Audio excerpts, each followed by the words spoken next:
નમસ્કાર સમય news YouTube ચેનલમાં તમારું સ્વાગત છે। ભાજપના નેતાને હોસ્પિટલ ખસેડવામાં આવ્યા। ભાષણ આપતા આપતા બેહોશ થયા અને નીતિન ગડકરી સ્ટેજ પરથી લઈ જવામાં આવ્યા દૂર।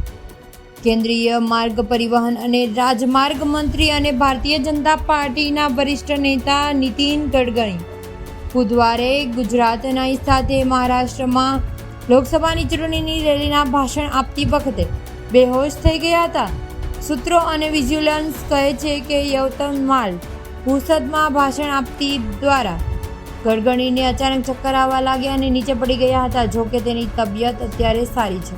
તેઓ થોડી જ વારમાં ઊભા થઈ ગયા હતા। પછી તેને મંચ પરથી જનસભાને પણ સંબોધી હતી।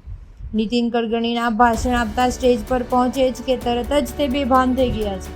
આ પછી ત્યાં હાજર કાર્યકર્તાઓ ચહેરા ઉપર પાણી છાંટ્યું અને સ્ટેજ પરથી દૂર લઈને હોસ્પિટલ ખસેડાયા।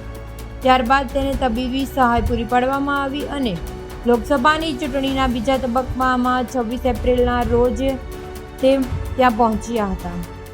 તમને જો અમારો આ વિડીયો પસંદ